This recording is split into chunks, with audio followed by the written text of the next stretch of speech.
Vou falar sobre o livro China, o Socialismo do Século XXI, de Elias Jabbour e Alberto Gabrielli.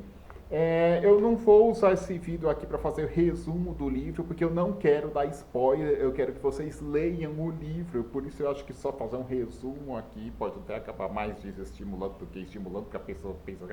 já vi que é mais importante, não precisa ler. Não, como eu recomendo muito que leiam, eu vou usar esse vídeo mais não para dar detalhes do que tem nesse livro, mas para explicar por que é muito importante ler esse livro. Bom, antes falar um pouco sobre os autores, eu não sabia quem era o Alberto Gabrielli, mas o Elias Jabbour eu conhecia bem, porque eu acompanhava muito o Conexão Xangai, que ele fazia lá no YouTube com o Paulo Gala, o Wallace Moreira e o André Roncaglia. E por que é muito importante ler esse livro? Bom, porque país como o Brasil, um país com território tão grande, com tanta gente, com uma população grande, e que ainda mantém uma quantidade grande de pessoas na pobreza e até mesmo uma quantidade grande de pessoas na miséria, um país assim, acho até que é obrigação de alguns acadêmicos na área de ciências sociais e ciências econômicas observar o que está acontecendo num país que, assim como o nosso, quer dizer, tem muito mais gente que o nosso também, mas também é um país que tem uma extensão territorial enorme, por isso eu acho que tem lá a sua semelhança, e foi extremamente bem sucedido em reduzir a miséria e mesmo a pobreza nos últimos 40 anos. Então, independentemente assim do fato da gente gostar muito ou não do modelo econômico, do modelo político daquele país,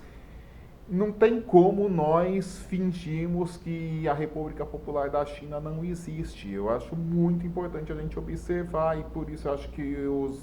o Elias Jabbour e o Alberto Gabrielli fizeram um excelente trabalho e eu acho que quem está pensando em caminhos para o desenvolvimento é muito importante ler esse livro. E é muito, porque também é muito importante desfazer algumas visões estereotipadas sobre a China, como por exemplo de achar que a China é um país que faz mercadoria falsificada de baixa qualidade, utilizando trabalhadores que recebem salários baixíssimos. Isso podia ser a realidade da China 20 anos atrás, mas não é a realidade atual. Ó. A China de hoje é um país do 5G, país que tem em grande parte do território é recortado por linhas de trem de alta velocidade. Mas parece que tem brasileiro que ainda está nesse estereótipo, principalmente aqueles que falam que não vai tomar a vacina do Dória, porque acha que só porque o laboratório daquela vacina era chinês, que a vacina ia ser de baixa qualidade. Mas um motivo que eu acho muito importante ler é o seguinte, que a esquerda, geralmente depois do fim do bloco comunista, da transição dos anos 80 para os anos 90 e mesmo durante a existência, quando não gostava desse bloco, tinha uma dificuldade muito grande de encontrar alguma referência, porque houve assim uma decepção com a terceira via dos anos 90, do Tony Blair, o Gerhard Schröder, o Lionel Jospin, que achou que eles acabaram sendo muito parecidos com o neoliberalismo. Aí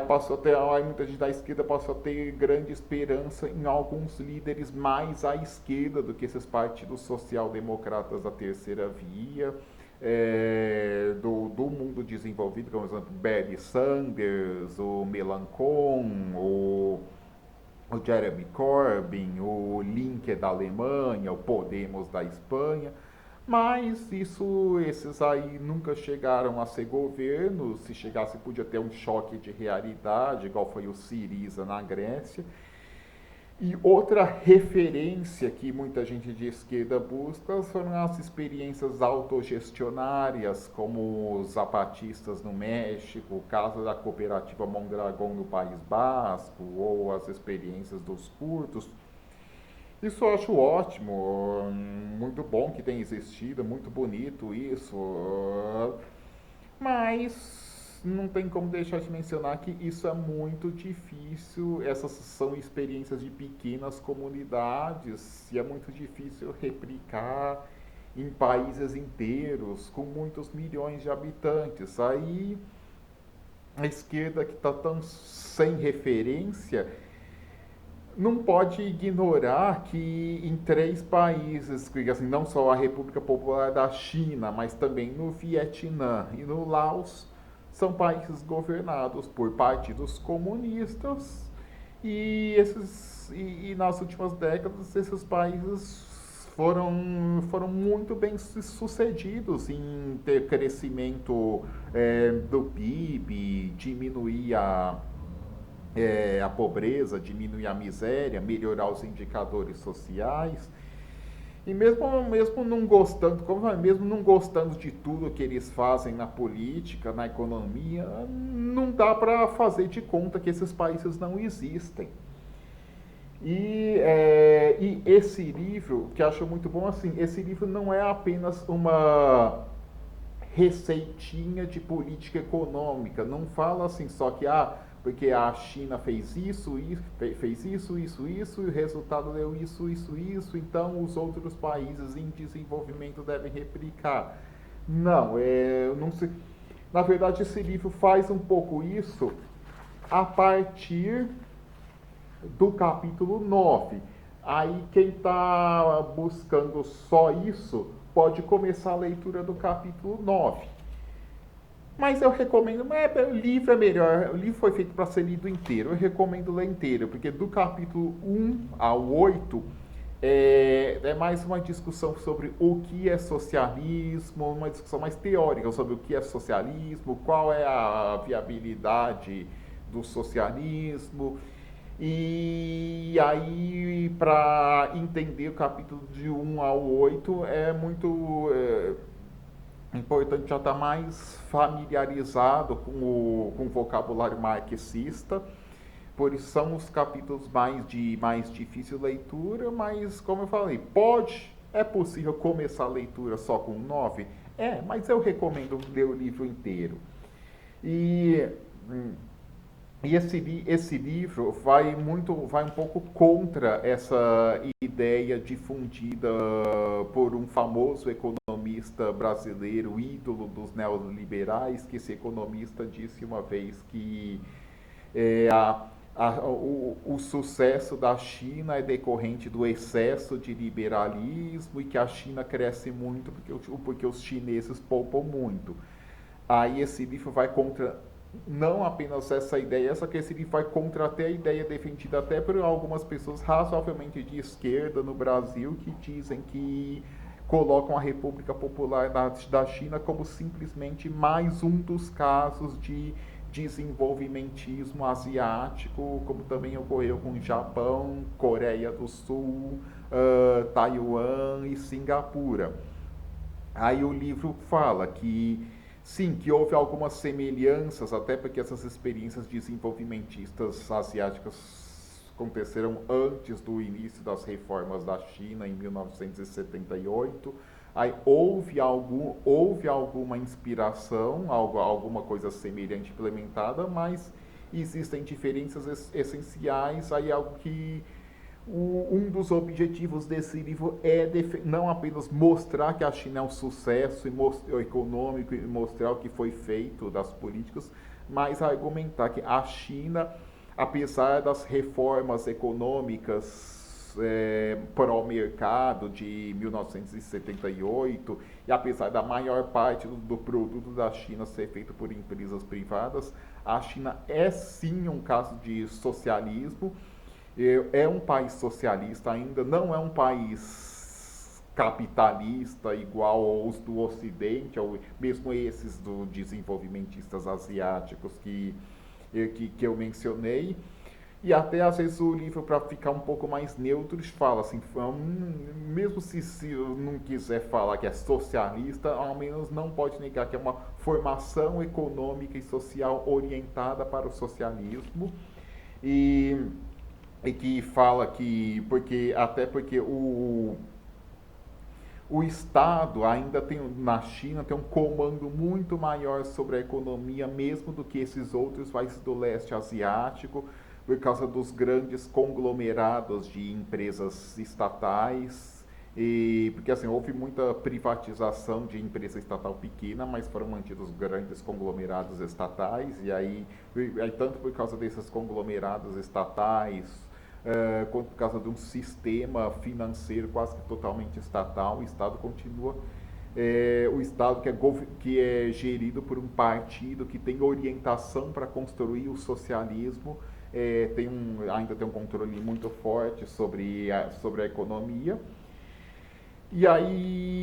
Até uma dúvida que alguns leigos podem ter. Bom, o nome do partido que governa a China é Partido Comunista. Aí a China é comunista ou socialista? Aí, na verdade, ele fala, na verdade é socialista, porque adotando a definição sobre o socialismo, aquilo que os marxistas definem como a fase de transição para o comunismo, porque o comunismo seria aquele mundo lindo, maravilhoso, onde não haveria privações, onde não haveria opressores e oprimidos, dominantes e dominados, seria um mundo lindo e maravilhoso. Aí, que muito provavelmente vai demorar muito para ser alcançado, que não é fácil ser alcançado, não é algo que vai acontecer em breve, e que aí o socialismo seria essa fase de transição do qual passou tanto no qual ocorreu tanto com a União Soviética e seus satélites do leste europeu, quanto agora ainda sobrevive em Cuba e na República Democrática e Popular da Coreia, embora essas experiências socialistas ainda são mais quase só no modelo soviético dirigista. E ainda tem as experiências socialistas com orientação, assim, com experiências socialistas que conciliam com o mercado, como é o caso da China, do Vietnã é, e, e do Laos. E aí, assim, sobre essa pergunta de que a China é socialista, que esse livro defende claramente a ideia de que sim, na verdade tem 4 grupos de pessoas que pensam de forma diferente. Um deles, sobre a pergunta, como responder a pergunta, a China é socialista? Normalmente assim, quem não gosta do socialismo e não gosta da experiência chinesa, como por exemplo lá aqueles caras lá do Mises, responderia que sim, que a China é socialista. E aqueles caras lá que parece aquela religião que sempre fala que o mundo vai acabar, que dá a data do fim do mundo, e quando o fim do mundo não chega, eles adiam a data. E esses aí dos mimimises aí, sempre acham eles ficam que a prosperidade da China é falsa e um dia a China vai quebrar, e até agora o dia da quebradeira da China que eles anunciam há muito tempo até agora não chegaram. Bom, aí tem outro grupo que é de um grupo de gente que não gosta do socialismo, mas gosta da experiência da China, como esse economista ídolo dos neoliberais brasileiros que eu falei, que eles responderiam que não, que a China não é socialista. Aí tem também tem os que gostam do socialismo, mas não gostam da experiência chinesa, que aí eles também responderiam não, a China não é socialista. E que nesse grupo poderia incluir alguns marxistas ocidentais. E aí, finalmente, tem um grupo das pessoas que gostam do socialismo e gostam da experiência chinesa, e aí eles falam, sim, a China é socialista, que é o caso do Elias Jabbour e do Alberto Gabrielli. É, um dos objetivos, o objetivo desse livro não é apenas mostrar caminhos para o desenvolvimento, mostrar, olha, este país está se desenvolvendo, o que podemos imitar, não é só falar de China, não é só falar de desenvolvimento econômico, mas também é falar de socialismo, e usa uma experiência do mundo real para dizer, Olha, o socialismo é viável. Não é verdade que socialismo é impossível, que é contra a natureza humana, que não é, e nisso eles discutiram muito do capítulo 1 ao 8, para usou tanto a experiência falou da experiência da China a partir do capítulo 9, quanto a sua discussão teórica dos capítulos de 1 ao 8 para falar. O socialismo é viável, sim, e pode ser o caminho do futuro da humanidade. E é importante mencionar que o Elias Jabbour não é apenas economista, ele é geógrafo também. Acho muito bom assim que ele não fica muito no economicismo de só falar de economia, porque muita gente que só fala de economia e não liga nem para a história, nem para a geopolítica, tem uma visão muito simplista de falar que assim a China desde 1978 é um sucesso. A China entre 1949 e 1978 e a União Soviética foram casos de fracasso.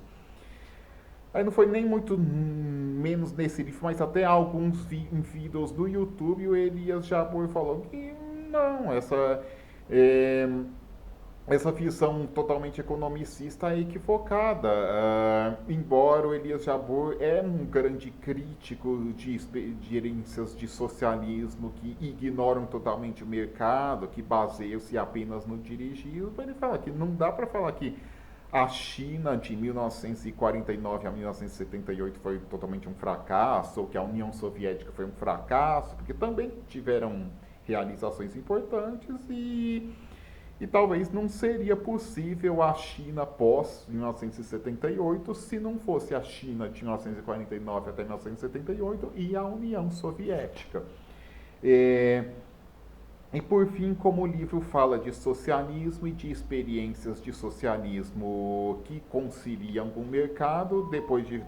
falar da China, o livro inteiro, aí no final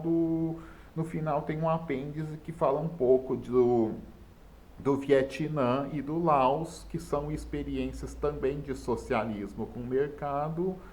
mas que não são completamente idênticas à China, tem muitas semelhanças, mas tem diferenças importantes, aí os autores acharam importante fazer uma menção. Isso foi o que eu acho que eu tinha para falar do livro, e como eu falei, recomendo muito que leiam este livro.